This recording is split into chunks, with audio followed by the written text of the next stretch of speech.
Hmm.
Very quick, this thing of the, green is a subject that's been really close to the Times Group's heart.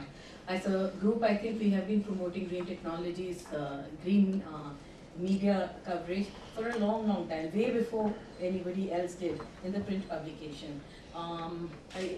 In Times Business Solutions, which is the online businesses, here in the in Magic Bricks, we have been a partner with the US DOE to promote green and sustainable building practices in the built environment. And this is to share it with consumers so that 2 and 2 and 50 make a million. If you can, we have so many people coming on the site, so can we make a difference by just making people aware? And at some point, that awareness triggers a change. And that has been the philosophy of the Times. So this is a subject that has been really, really close to our heart. And thank you all for joining. I am Jessie. I am Neha. I work with the Worldwide Fund for Nature. So you see, there is no one definition of green. Over the last over 2 decades, I've been a journalist and writing a lot on in Times ET and the online publications. And what I've very quickly realized is that green means different things to different people. When I talk green with you, what you say may not be what green means to you. But the very fact that green means something to you is a big thing. And I thought one way of starting would be, maybe we could just 2 things that green means to your organization and why, how technology supports it. I thought that would be a good starting point, and then we'll take it up from there. Can we start? Yeah, I think my name is S.K. Wali, and I am from JK organization. I look after the CSR activities as well as the technological innovations which are going to come or which are under process in manufacturing sector. Actually, I am outnumbered by the IT people here, but right way to start. Green does mean to us, right, from the old stages, probably putting more of greenery to begin with. But philosophically, it has changed in the last decade in most of the manufacturing organizations, including JK's, is to deliver a product which utilizes fundamentally the less energy and recycle the product which is not used by the people. This might have been driven a couple of years by the systems of getting more profitable figures, but now it has become in a way a living example for all manufacturing organizations. Along with the profitability, we are finding it is giving huge dividends in terms of actually operating our manufacturing units. They are becoming more and more highly efficient. Whether it is we run cement, we run paper, we run tire, they are equally in terms of efficiency parameters. If you take any international, whether European or US based or anywhere in the world. So green means to us is to sustain our manufacturing base for a longer and longer period. And business to business, is there a difference since you have a wide range of businesses? Yeah, we have business to business, a lot of difference. Some businesses went into the cycle of recession in early 2000, and they did massive work of green. The remarkable thing in greening is that when you are in recession, you find lot many methods and systems which are not necessarily devised now.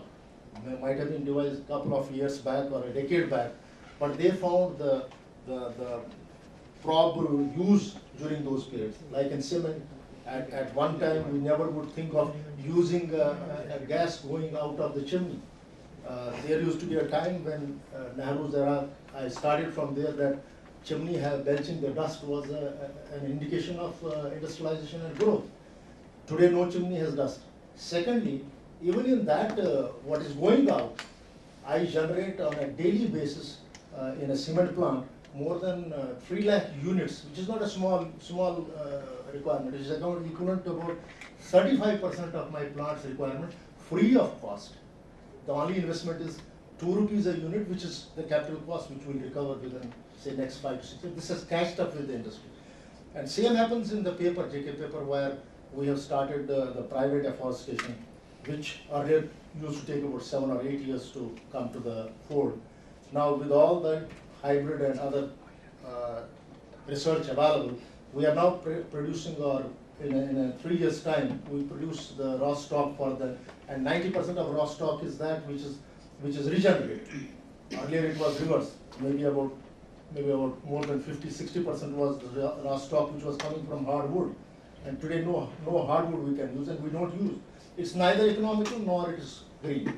In case of tire, we went one step further, along with the people involved, is to use, instead of carbon black, which is again a product which creates a lot of problems in green environment, use some silica-based products with our internal research and produce a green tire, which is now on the wheels of most of the cars.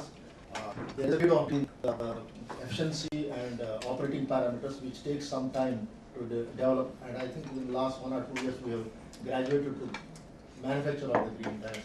These are the 3 main things which are happening in our manufacturing base. Thank you. Anil, would you? Yeah.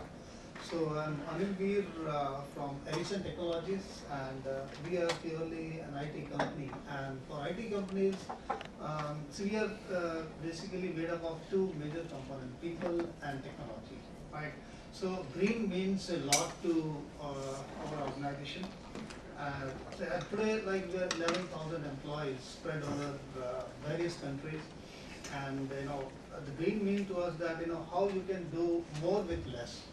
For example, when companies started expanding, we saw that in the past there were numerous data centers, and for last 2 years we have started our consolidation journey, and we migrated, and our plan is to migrate and consolidate 5 data centers to just 1.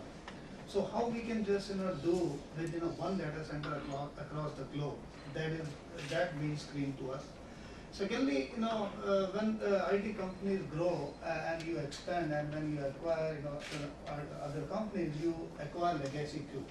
So there is a lot of diversification, heterogeneous environment.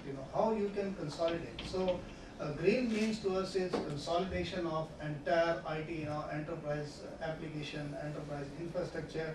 So like, in the past 2 years, we have consolidated 85% of our IT infrastructure servers to a virtualized environment, which is running on the blade and energy efficient technologies. So green means to us that how effectively and efficiently we can consolidate to energy efficient devices. That is number 2. The other thing is, like, as we are spread at various locations in India and rest of the world, so employees need to collaborate more and more. So green mean to us is how we can reduce the travel, how we can collaborate more and more with the help of IT technologies, like how you can enable audio, video, chat, collaboration, video conferencing, and bridging, and that kind of environment. So we enable and provided our employees with that kind of environment where they can collaborate more and more through these technologies, so that they not to travel more. Any percentages in terms of travel reduction? So it is difficult to quantify at this point of time, but we are just ensuring that more and more people they use these technologies, and they can do. For example, being a IT leader, I have to manage various countries from India, like Ukraine, South Africa, Germany, US. And in last 6 months, I have not even traveled once. So I'm managing from my location in Gurgaon, using the the video collaboration, audio conferencing, and these technologies. So, and similarly, I'm encouraging my team too, so that they can collaborate more and more on the video, audio bridging, conferencing. So, the number is increasing day by day. So that is very important factor. So we can quantify and come to that point too. And the other very important factor is if you see year or 2 year down the line, you will see more and more people they are mobile. People are encouraging working from anywhere, working from home, working from hotels, hotspots, and all that stuff. So we are enabling the framework such that people can be flexible. We have, like in our organization, we have started the concept of virtualization and hot desking, where you can do more with less seats. Like there is no requirement of giving individual seats and the workstation to every employee in the organization. You can basically, for example, you can have a 80-20 ratio. You can build seats for 100 employees and still it can be used by 150 employees, 140 employees. So the objective is to do more with less. So that actually means made to us. And since you are an IT organization yourself, anything from the client's point of view which you have done so far enabling the Green initiative for anyone else? Yeah, so basically what also we have did, in fact our client travels, meetings, now we have also extended our networks and connectivities with our clients too. And all the collaboration tool and federation we have started with our clients. So they can use the IT technology to federate and collaborate more and more with our employees and developers, so that they didn't have to travel, and whatever can be delivered on the wire, we just try to do more with that. So that's how we have extended these technologies to our customers. Dharani, I think IBM is the most vocal about that it is green. What does green translate into for IBM? Oh, green for IBM is far beyond technology. I think it is religion. Right? So, probably the starting point when we talked about green was about a decade back, where we launched what was called Project Green. We went over to consolidate, some tens from hundred data centers which were spread across various countries. Almost every country had one data center where we were kind of operating, and that got consolidated overall into 3 data centers. Right. And then we pledged to ourselves as part of Project Green that we will consume a specific wattage of power. And we've invested in research and technology such that over the past 10 years, we've not gone ahead and consumed 1 watt extra than what we consumed at that. Right. So yeah, so seriously, I look at green as as something which is kind of pretty much intrinsic to every single item. Our Smarter Planet theme largely revolves around green, right? About how do you infuse intelligence into almost all forms or sources or consumers of energy or resources, and that goes a little beyond just energy. Any sort of resource, which in some form or the other, natural or synthetic, would go to an extent in terms of consuming a part of our environment, and therefore leaving a little less for our next generations to come.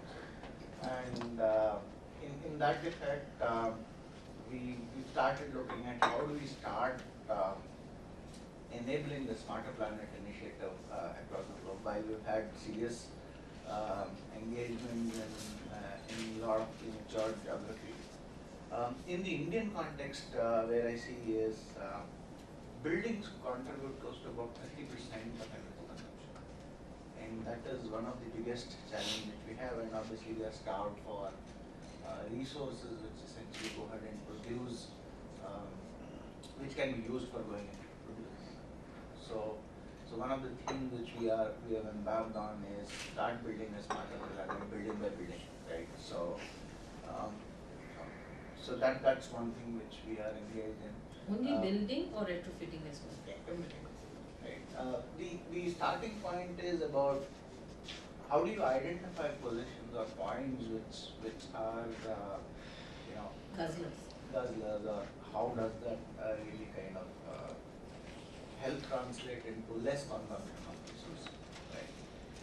On our client side, we look at it as a cost-saving innovative measure. On our own part, we kind of learn a lot from these engagements.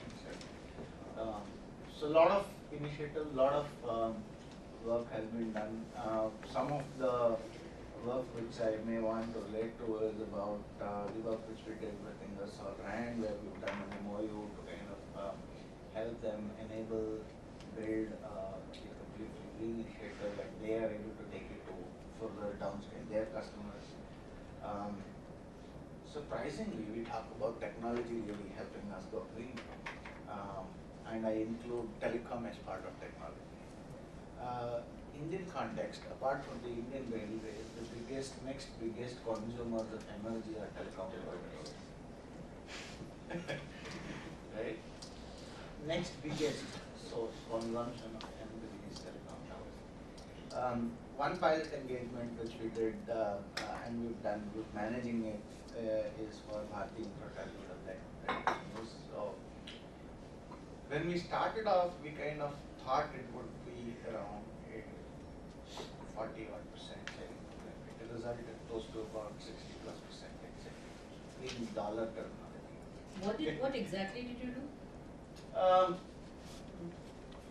It was nothing like completely radical out of the world. All we did was we went and instrumented all their towers. This instrumentation essentially transmits data on an interconnected GPRS kind of backbone, and we collect all that. Right?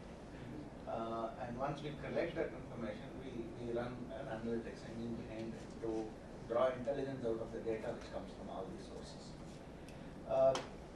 Essentially, we help the telecom tower provider by saying, I will increase your availability by a certain small percentage point. And that's like the catchword for the client, because it means more revenue for the client. Right? In the process, what we really did was we were able to capture, say, a tower. If it is down, because the grid hasn't supplied power, so DG kicks in. When the DG kicks in, in most of the situations,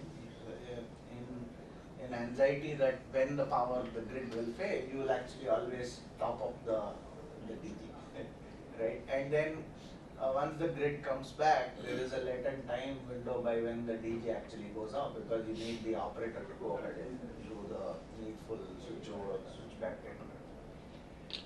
So essentially that intelligence was essentially captured, and now what we do is we go ahead and alert the various operators, in a more proactive kind of a manner, saying, here is what you need to do, and this much is enough to kind of take care of your diesel top up which you need to do on your DG, or you need to kind of go ahead and get your battery recharged.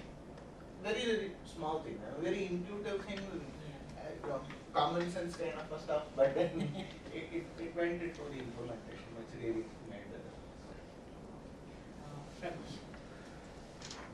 Another intensive guzzler of energy which has taken a lot of proactive steps, right? So, I'm Ravi Shala from the Leela Groups, Leela Palaces and Hotels. Green means to us is our ethos, which our company is following. Starting from chairman to doorman, everybody follow the green ethos. How we take is that if you see our properties which we have built, is 25 to 30% of the space or the land has been allocated for the green zone or marked as a green zone, which means a lot in today's business scenario. Is that 20 to 35% of the land you can build extra rooms, inventory, extra business inventory, and you can earn money out of it. But that is not the concept which we want to go with. We want to dedicate this 25-30% of the zone for the green zone, where we do a plantation, we do a tree plantation, we also do a landscaping in terms of gardening, and which will help the overall environment building for the neighborhoods. So that is what the ethos been followed by the company. Starting from the hotel building, most of our hotel now build as a LEED certified hotel, where Leela Chanakapuri, Delhi is one of the capital's first highest LEED certified hotel. It's on LEED Platinum, so that has been certified. Leela Chennai, which is recently opened, that hotel is also built on the LEED certification point of view. This includes both IT and engineering play a major role in terms of LEED certification. Bangalore is one of the India's first hotel to get the energy conservation consistence award by the president, Pranab Mukherjee. It's given in 2012. So it's complete focus been given on the energy saving, sustainability, environment. So that has been planned. Going forward, 2013-14, IT is going to play a role in terms of each hotel is built with the smaller data center where we are going to do a consolidation, and we are going to plan a virtualization of the data center, which is going to save us. I'm just talking about the overall total cost of ownership over 3 years. Anything between 33 to 34% saving in terms of energy. So that is what we plan for the next year. So yes, we are going to invest in the green because our guest is changing. Our guest is demanding green. Our guest is actually one of the RFP when we filled up. Our guest is looking that your hotel do any kind of a green initiatives.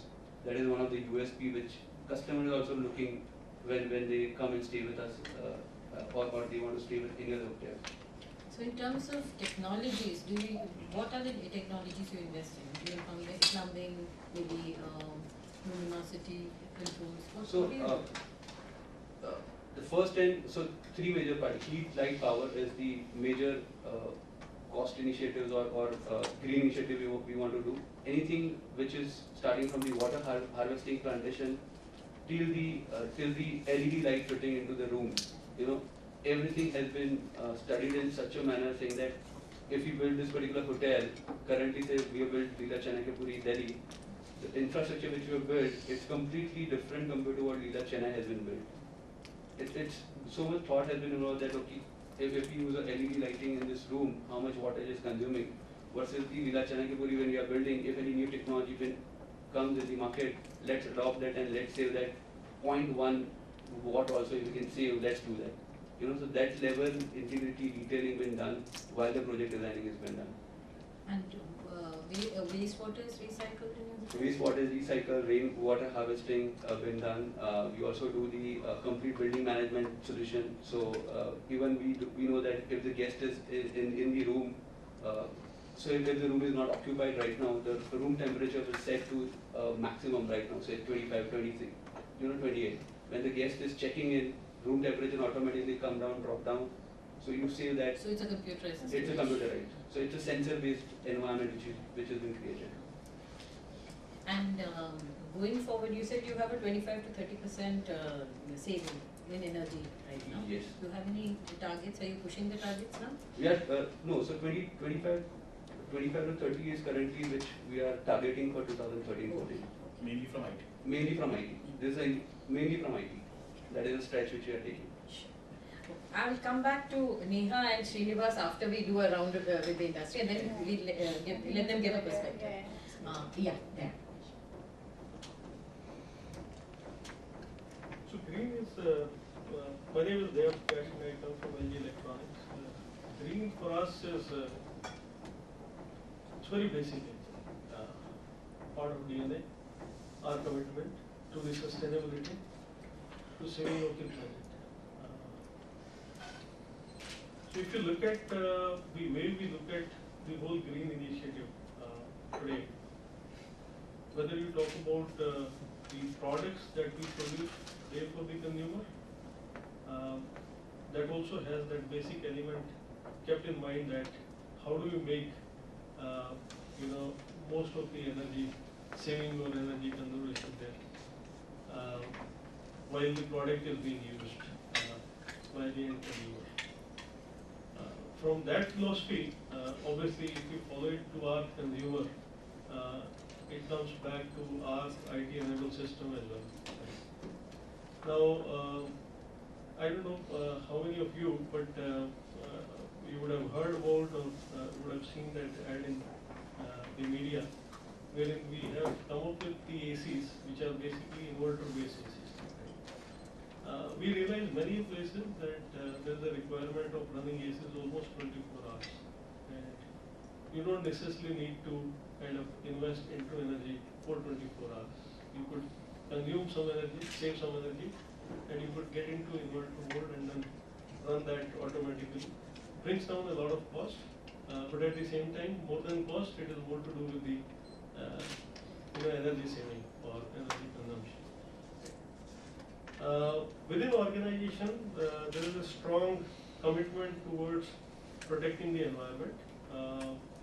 Right from the raw material that we use in any of our products today that we manufacture, being compliance to the highest standards in various industries, whether it is energy compliance, whether it is restriction of hazardous compliance in the product that we use.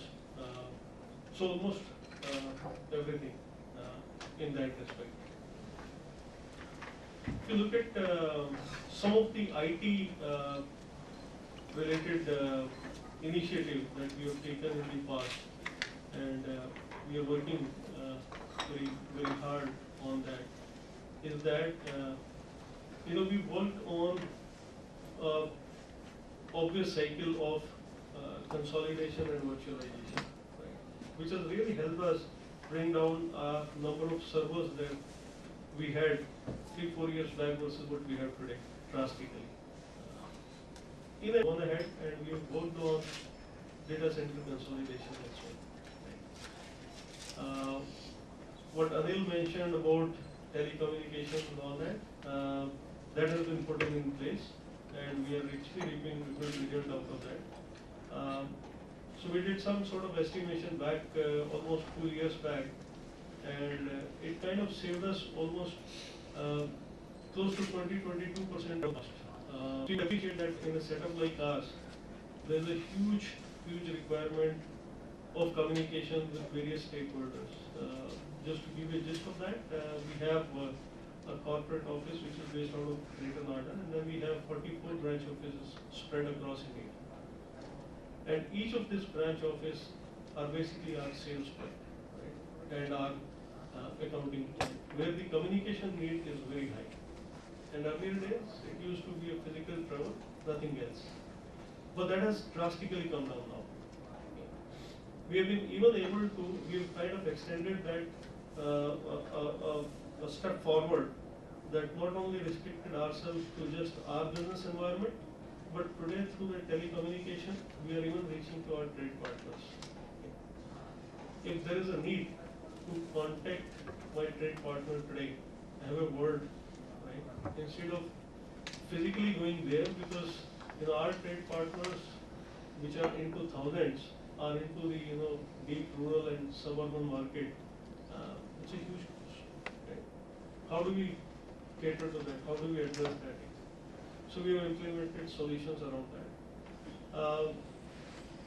Another example which I would like to put here from the IT side, which probably may differentiate in our industry, that we have in fact enabled many of the workflows that we had in our business environment.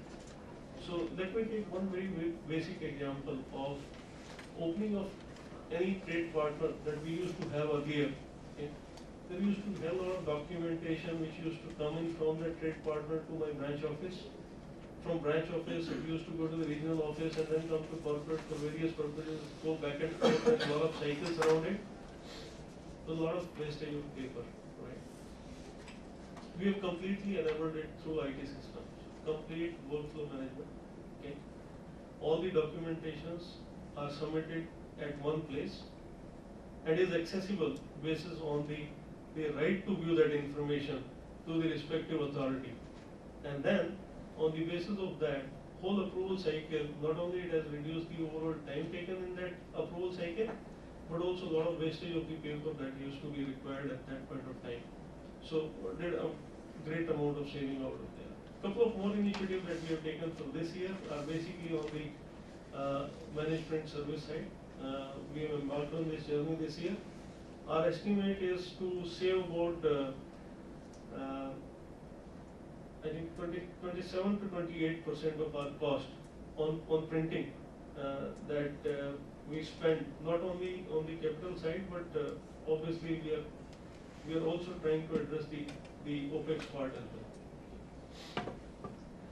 So, in all, there are many initiatives that we have been taking as an organization. In the past, we have taken and we have continued our journey to achieve the real, I would say, green state. So, when you reach there, you always extend it. So it's an ongoing journey. We all understand that. So that's something that we are working on. However, I would like to kind of bring one point here, which is going green. There's absolutely no two ways about it. Okay, we have to. It's a logical thing. We have to go green. But again, I think as an industry, we need to do some sort of introspection, and we need to kind of really balance it out. Going green is obviously the mantra, and then we should go green. But how much it is feasible, how much it is practical, that is also to be seen. My word of caution here is that, and I will take that example, that you should be very careful while devising your whole journey about going green. Okay, and let me take this example of data center consolidation that we were working on, and so we could, in fact, if you look at the pure physical infrastructure today, based on my business requirement, I could further virtualize it, consolidate it, merge the data centers together. But then, how do I deal with situations of high availability? Being given to my business, which is being given today in the future scenario, or maybe business continuity. If I'm talking about same seismic zone, and I'm bringing in all my infrastructure all under one roof, okay? Those are the threats there. Those are the questions there that we need to be very, very, careful while selecting our whole strategy about doing green. But again, as I said, that we truly believe in green. We not only believe in green as an organization, but how do we extend those kind of things to our end consumer as well? So that philosophy, but a word of caution here. Ramli, since you joined in late, just to put it in perspective, I think what we are articulating is what are the green practices that you as an organization has used, and what are the technologies involved. Just 2 or 3 quickly to set the tone of the discussion, and then we'll take it into the next. Sure. First of all, I would like to apologize for my late case. Okay. See, as an organization, our first centricity on going green is paperless. You see, and we are sitting in the core of the industry, and the way we are going paperless is we are offering our clients paperless solutions. For example, I'm sure all of you know what EAF is. We are a product engineering company. We are the only company in India which designs tablets, PCs, and designs solutions, tablet-based solutions. So we are under one roof. We are doing both hardware and software. So our products are mostly for the education industry.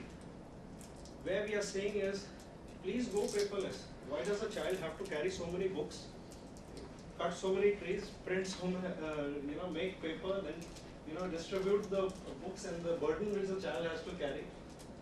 So we have done partnerships recently with top companies of India, wherein they are going to distribute tablets to the students, and the whole courseware is going to be bundled from that. So the first is the client facing, our solutions, which are promoting paperless offerings.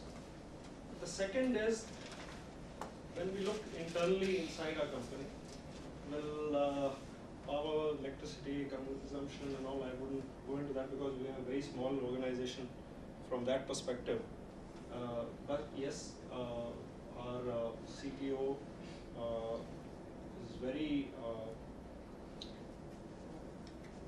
firm that we have to be aware about consumption of electricity and all those things. But it's more to do with our products. we give alerts on our products. Is your charger still charging? If not, please take it off. Why should it be on? Those kind of alerts. Then our partnerships. And we are promoting hardware solutions wherein the better power management, 20% or 25% better management than what normally the offerings are. And then comes the ergonomics, the usability. On the hardware side also we use it. Software side we make sure that product what you want to use and where you want to go is not more than 2 or maximum 3 clicks away. Because it is touch screen and we can promote this. It is in our hands now. Better designing, better ergonomics. So these are the 2-3 areas where we have put a lot of concentration on and we are promoting both internally and customer facing.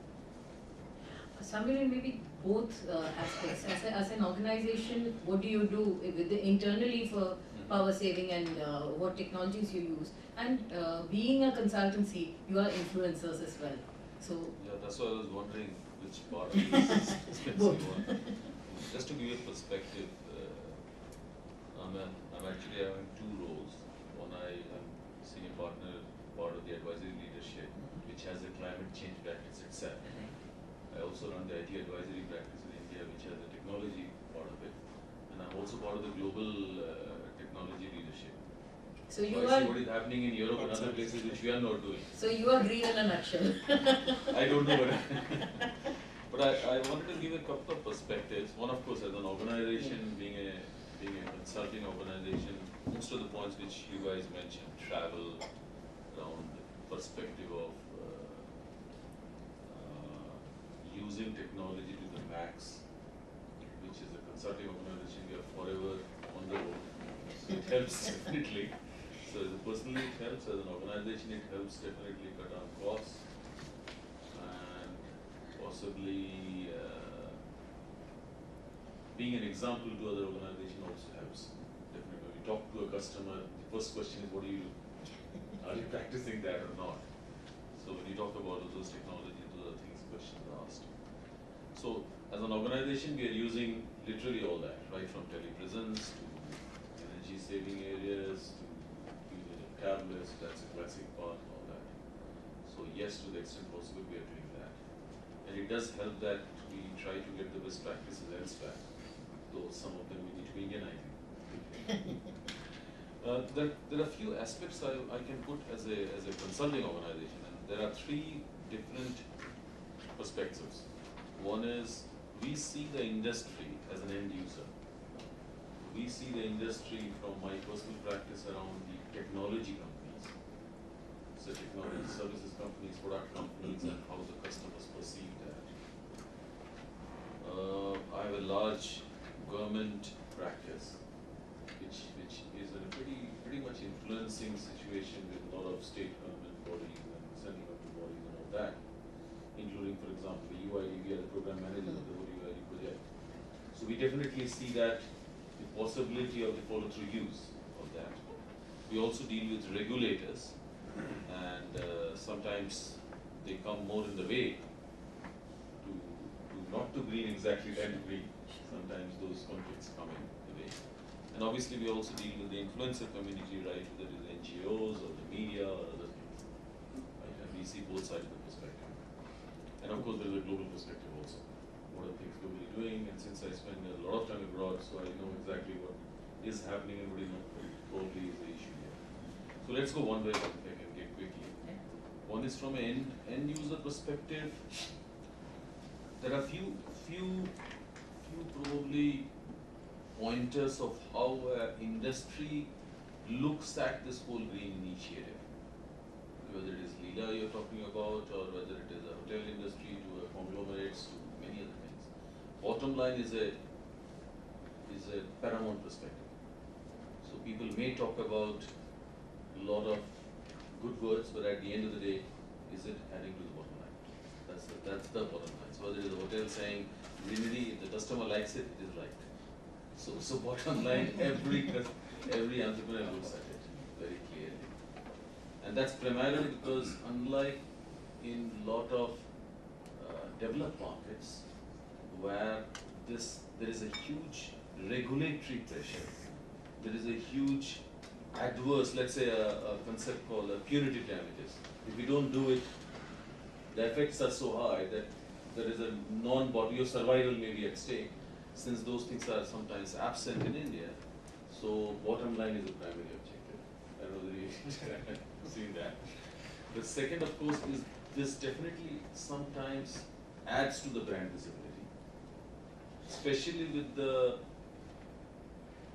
younger population we have. A lot of companies are realizing that definitely having a green agenda, being able to put up front, being able to advertise that hey, my hotels are, so that definitely helps.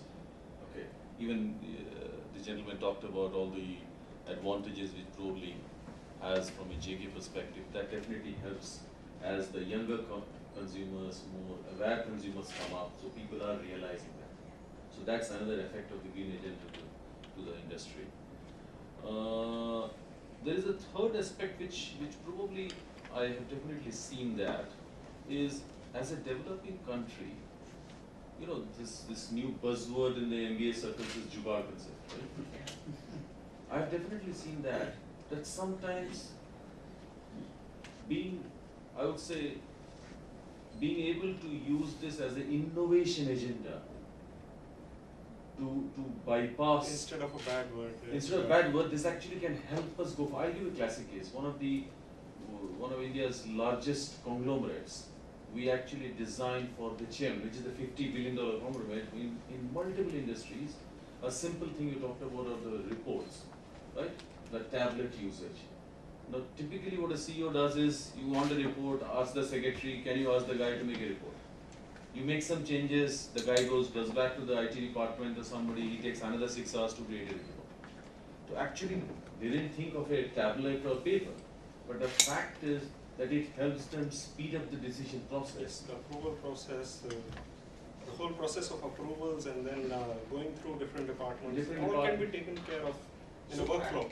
That's exact, that's the right word. So the issue was not exactly green agenda, but the issue was that helped in becoming a green agenda. Another classic case of the smart planet. I have seen elsewhere, for example, this whole concept of smart grid, smart metering, right? So what they do is, actually they can monitor the usage, what is happening, what time the electricity is cheaper and what time you are using, not using, and they can monitor that. Okay, in a company, in a country like ours where there is shortage, actually that can be used to save things.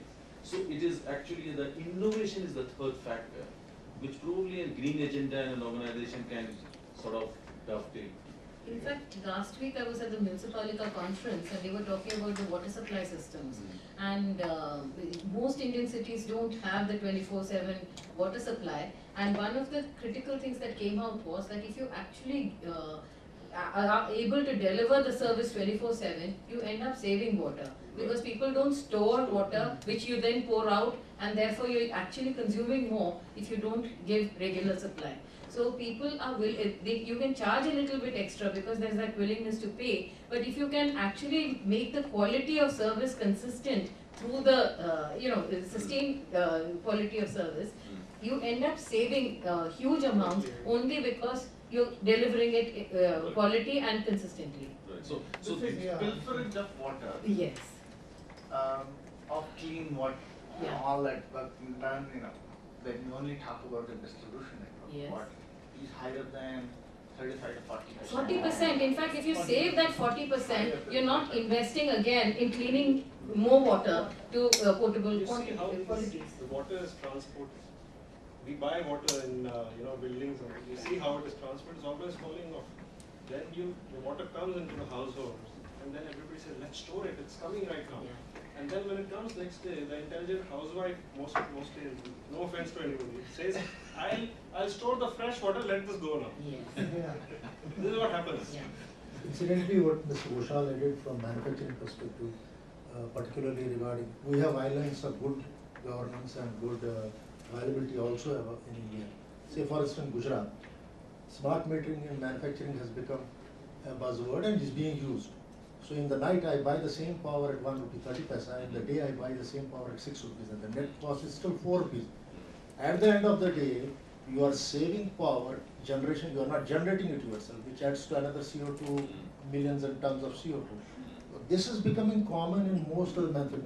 Driven factor is, as you had actually said correctly, is the bottom line. But over a period of time, it becomes habit. And unless it becomes habit, probably the greening solution doesn't come. For instance, I was just reading this paper, which opened my eyes, although we know how much this computerization is adding. I might be making paper. I spent today only about 8% of unrenewable resources for making the paper. 90% are renewable resources planted by me. But if you go to the general people and ask them what is happening with these tetrabytes, I think the knowledge is still not there at the level where it is being used. So I myself go on having huge batteries of computers. For instance, in terms of these video conferences and everything, this has become about 10 years old for manufacturing industries. We saved exactly about 20, 25%, 30%, excepting now we have started realizing man-to-man contact is also essential in the Indian context. Unless you go to face to a man, a lot many things doesn't happen. But primarily the new technologies which are coming and which can make a lot many things better for world, the impact on the other side in terms of whether it is in terms of power or whether it is in terms of the CO2 generation is still at the elite level, the knowledge. It has to percolate down. But to be honest, I don't know whether we're digressing from. Sorry. No, Sorry. it is. No, I think it is very relevant to this discussion. Right. So give a little perspective is, I think it is. You're saying elite. It's probably elite every society. It's not that everybody is aware. It's just a question of. A lot of times in India we see for industries things either because of habit, as you rightly say, people pour water and do that, or because of a little bit of as a society, we're not very planned. We don't plan well. So I'll give you a specific example. I have a house in UK where I lived long time. When I was building it was very interesting. The amount of planning they do in the way the house will be designed for energy conservation and reduction of that is amazing. And sometimes we from India say, what the heck, these guys spend so much time and all that. Our approval process from authorities is more of a tick in the box. And that must be many years back, what you're talking about, right? Yeah, 10 years, yeah, 7, 8 years back. So But they think, even the insulation they put in the walls, the way the electric wiring is done, the way the whole heating system is designed. So initially you dismiss those things, but then you realize that the whole planning is not just for the short term, it's for the long term. In fact, somewhere I think as a society, India was very well planned, because if you look at your regional architecture, it was extremely well planned, and it was to counter the effects of heat or moisture or whatever, precipitation or whatever. But over the years, as we urbanize, I think somewhere you have taken global concepts and transplanted them in the wrong environment, and you've gradually gone non-green, because as a society, I think India was had a high level of green, very high level of green. Now, there's something that you said which I would like to bring to both of them. You talked about the impact assessment. I think today, whatever you do, if you want to make it, something that the masses will adopt, and as an organization, you've used it, you're taking it to your vendors, you're taking it to your users and so on, there has to be an economic perspective that you have to. If you tell a housewife, you have to do it because you're green, and she'll say, who are you to tell me the way I should live? But if you tell them that, look, every month your bills are progressively going to go down, and over a period of time you would have amortized that extra amount that you're investing in technology. And not only the housewife, I'm talking about smaller vendors, down the line, how it can percolate. Maybe, organizations like Vigyan Labs, the WWF and so on, what the biggest role you should be looking at is how do you take it to the wider audience? Is that the, your perspective? Yeah. One of the things, what we, if you just look at, what we do at Vigyan Labs, eat, drink, and breathe green. So organization sustains on green business. We are the inventors of intelligent power management solution. And while as a part of the business, while building these solutions across the industry, what we found was that the awareness is very, very less in the industry, across the industry. What consumes power? See, unless you know how much of power is consumed where, you don't know where to stay. Fundamental thing is people need to be made aware of how much power is consumed. And what we did was, just looking at, we just looked at, because our background had been in IT and building large data centers around the world and IT equipment, said we have the expertise. We also know how much power is getting wasted. We started this initiative. We started this initiative with WWF and TechGeek about 3 months back, along with the part of the Earth Hour campaign. So what we did was we made our products available for free use for about 3 months for all the people around the global community. Products which save power on your laptop, desktops, mobile phones. And then surprisingly today we had 10 countries participated here. 10 countries, 600 cities participated in this initiative. And what have we shown today? And 600 cities, I would say 500 cities are names I think I have never heard of them. And how do people use IT equipment there? They have saved. And to surprise, within a month's time, with these 1,500 computers and phones which were there, we have saved 3 megawatt hours of power. 3 megawatt hour of power. Almost 1.5 tons of CO2. It's amazing. And we have demonstrated. And you can just go to the website, ipmplus.com, cloud. You can see the live, the names of the people, the cities, the organizations, about 60 organizations in India and abroad participated. Saved power. And it created so much awareness today that, our marketing has been very low-key through the social media network. And today in Brunei Island, a couple of people are celebrating using our product and going to all the masses and say, put this software on your phone, it's free, we can save huge amount of power. One of the studies we have done showed that if we all adopt power saving measures on just the smartphones we have in India today, I think we don't need the Kundakulam power plant. Mind-boggling, right? Yeah. So we look at, see, we always look at big things, but many small things still consume a lot of power. Just me give you another example, the city of Delhi, right? Look at the IT infrastructure today, including telecom, everything, IT infrastructure, and then the mobile phones, the end user equipment, mobile phones. If we just adopt, whatever we have today, a simple, intelligent power management solution, Delhi can save 115 crores every year in the power, just the Delhi city itself. And working with a lot of organizations and like WWF, what we have seen is we have created the awareness now, started to create awareness, and I have seen as a part of this Friends of Earth Hour contest, we have seen people from Srinagar, somewhere in Nepal, somewhere in Mizoram, Agartala, all corners of the city, Bhusawal, every city people are participating and can see that they themselves have realized how much power. One Ayurvedic shop, that thing called us a few weeks back. I have only one computer. This month I saved 75 rupees on power bill. That was really heartening for us. He showed his power bill and said, I have saved this much money.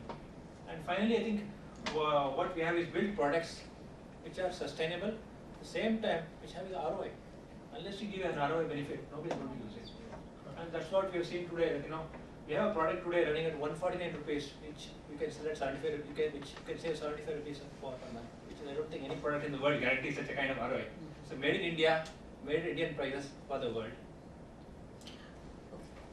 One thing that maybe we should discuss is that, like you said, globally there's a very high level of awareness and planning integration, even at building level, at operation level and so on.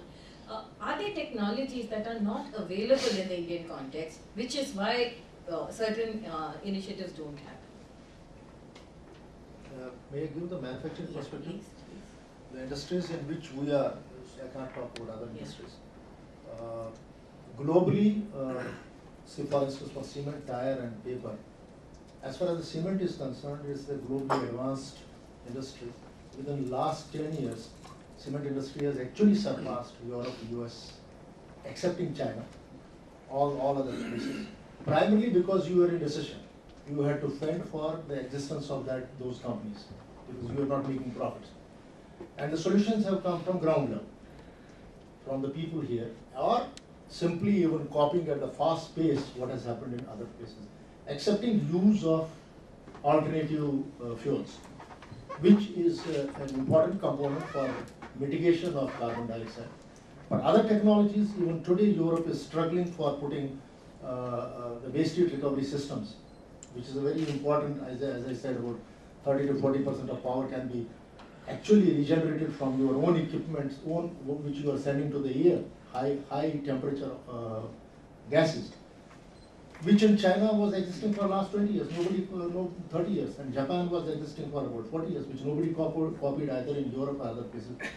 Last 5 years, you will find in Indian cement industry, one after another, at least 15% of the industry has converted into the waste recovery. I am seeing it will, like that Moore's law, the next 4 or 5 years you will find, because it's an automatic payback in an industry which looks for 7-year payback, it's a payback of 3 to 4 years, and also consistent availability and reduction in the carbon dioxide. It's a different thing that we are not going to get carbon credits. I have consultants from the same company who fail to get carbon credits because now US thinks and other people think, oh, it's a business as usual. So it doesn't matter. Still we are going ahead with that technology. In case of paper, you see there are technologies in our place which can be where you can use less ink for projection. Like we have a color block paper, which most of the people have started now making in India also. You can recycle it with a less water. So on the other side is water also. Water is a very, very scarce item in India. I work across the country and I find if there's an abundance at one place, at the other place, I have to actually bring water from 100 kilometers, 50 kilometers for my processes. So even if you have technologies for saving the water, paper becomes more and more easier provided we are in a position to recirculate or recreate the forests in the arid lands which are not actually forest lands. But there are, as I rightly heard, that there are new things coming. If the use of paper can be reduced, that's one slogan we also make in our own companies. Although we are a paper producing company, we hesitate that old philosophy of zara print out liya na bhai, iska karke zara pad lunga main. It can happen with the people of my age also, even today. That's how you change the culture. In case of tire, there is absolute change of absolute gradation of technology, which is one of the leaders is still US, but most of them are coming here. So technology doesn't take much time in copying. I'm not going to patent X, or let's forget that. But there's nothing which is serious excepting for the major technology. Where I feel we need to actually devote time in technology in manufacturing is those technologies which are from natural sources like sun, like wind. That's what he said about regulations. Now what has happened to wind over a period of time? We have started making it unviable for the industry. Where is the investment? And the investments made are going slowly down. But surprisingly, on the other side, see the same Moore's law applied to the solar energy. How many of us now, in fact, in our industry, we have started now, everybody is trying to put solar plants, 5 megawatt, 4 megawatt, coming down from 20 crores a megawatt to about 8 crores or 7 crores a megawatt, making it as good as grid power in the next 2 years. So these are the technologies where I think manufacturing industry will have to go in very seriously, and I'm sure even the IT industry will have to go so seriously. Why the tower? Why can't it use the solar energy as on today? It looked costly earlier, transmission towers or data centers and other places. Why can't it put? So I'm finding that technologies are available. It's a question of adapting. To begin with, those technologies will show a very high ROI. But given the systems, what is happening in the last 7 or 8 years, the technologies which were at, say, very marginal ROI are now becoming double-digit ROI figures. That I feel from manufacturing perspective. And I think from the IT standpoint, I'd like to address into the two aspects. See, one is I think everybody has seen that technology is now shrinking. And earlier the data center which used to take the entire floor space, now you have entire data center in one rack, right? So it's really going on well in that direction. The technology is shrinking. The footprint is reducing day by day, and you are migrating away from CRT to TFT, and you are deploying screensavers, hibernation technologies. But one thing which we all must appreciate that earlier the working hours were 9 to 6 p.m. but now the systems are required to be on 24/7.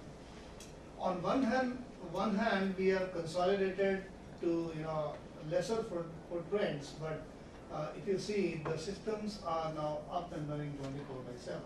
So one assumes that consolidation has helped the power saving to a large extent, but when you compare with the utilization, it is actually marginally it has gone down. So though the footprints have reduced, but the utilization is 10 times. So we definitely now need to think that okay, on the technology footprint standpoint, we have reduced, we have moved to smaller technology, we have moved the data center to one rack. But can we now basically mature in terms of tools which can take care of the power consumption?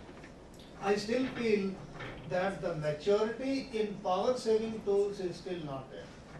So like if you call up hibernation tools which can be used on desktop, laptop, I think hardly few companies are using those kind of tools because they are not very well integrated with their applications, with their systems. So I think maturity in the tool space to like as I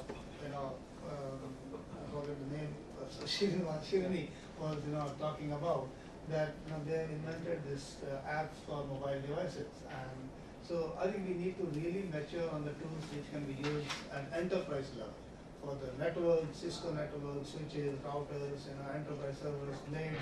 So I think definitely the maturity is required to be there, in that space, which is right now missing. And how long do you think it will take? Is So the awareness high? Or no, even that? awareness is there, but I think the technology to really reduce the power in this space, those tools are missing and they're not really available in the market. Maybe I would request Shirini to address that. Yeah, see, there are no comprehensive tools. That's one of the reasons for our existence today as a business. We do have a fairly comprehensive tools today